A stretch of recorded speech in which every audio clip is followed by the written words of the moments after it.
Tim, Kelsey, let me just start by thanking you on behalf of the Nuffield Trust and the Commonwealth Fund for taking part in this interview. Now, you have a new role in a new organisation in the NHS.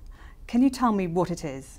So the new NHS is all about putting the patient at the heart of the care process. I have for a long time been articulating a vision of healthcare, I think, which combines two kind of core themes.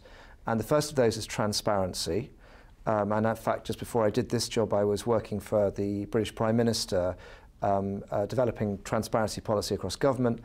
And the idea of transparency is not just, although importantly, it's partly about delivering accountability to voters and to citizens and taxpayers of how a service is delivering its function.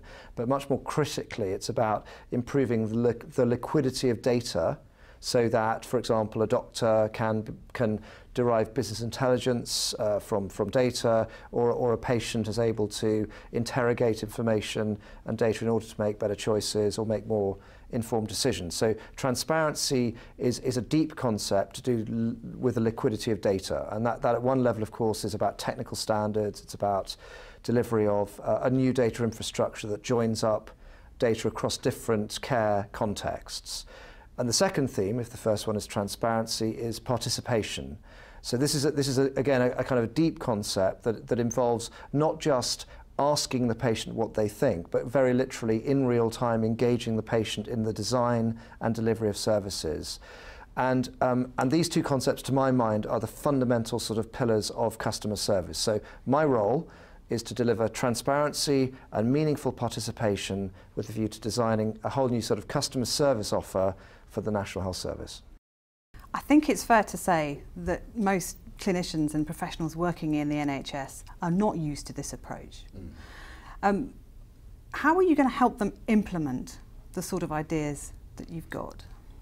One of the reasons why all the collective parties have really not addressed themselves to the kind of basic, normal expectations of being customers of a service. One of the reasons why that hasn't happened is because many of the capabilities to really make that happen have just not been in place. So, you know, we don't have enough people inside the health service who are skilled enough at development of digital technologies for customer applications. We don't have an apps marketplace, put simply. And at the other extreme, we've had a long-running and difficult legal standoff in relation to linking data sets, data sharing. So there are a whole bunch of reasons why this hasn't happened. But largely, in my view, several things are colliding to make it real and likely that it will happen. And we've heard, you know, during the course of this conference, many very distinguished people make the observation that without much greater liquidity of data and more transparency and much more public and patient involvement, participation, we're never going to achieve the objectives that both UK and US health systems want. But so where we're at now is a situation where the cost of the technology to enable this has sunk dramatically. That was one big reason for people holding off, but now we have cloud-based applications, a whole new kind of genre, so the cost is much lower. We also have increasingly, it may not seem entirely obvious, but it's coming, a much more demanding consumer. So although people really are still not treating the health services, they might say treat their supermarket or another customer service, their airline, they are beginning to become more demanding, and we can just start to feel that. It's there in the surveys. It's becoming more obvious over time. So I think that's another reason why pressure will grow. But the real reason is, much more important than both those reasons, is that we have now run out of money.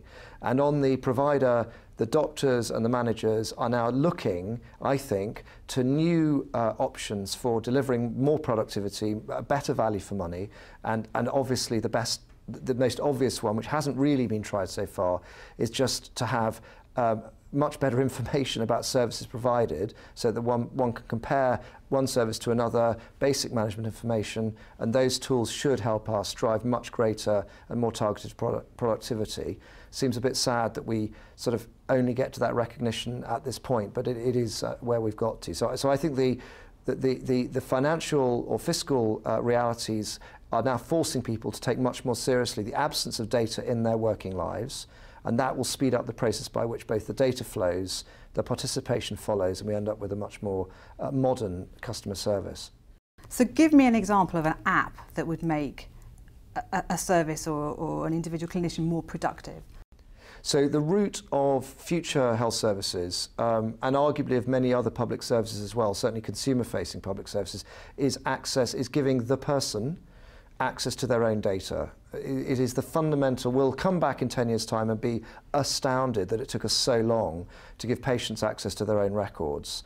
The reasons we need to do that, just as the banks did, 12 or so years ago in the UK, the banks offered us access to our own banking account data in real time, and with that data we've developed a whole series of new kind of consumer applications. You can pay your bills, you can send money to other people and so on. In healthcare, the equivalent would be being able to, say, book an appointment with a GP or order an online prescription. If we can develop those sorts of applications, we will not only save vast amounts of money. The retail financial services sector knocked about a third off their cost base by introducing transparency of personal data or online banking. I think that the opportunity is as big in healthcare. So that would be an example of the sort of app that I'm talking about. Tim Kelsey, thank you very much for talking to us. Okay.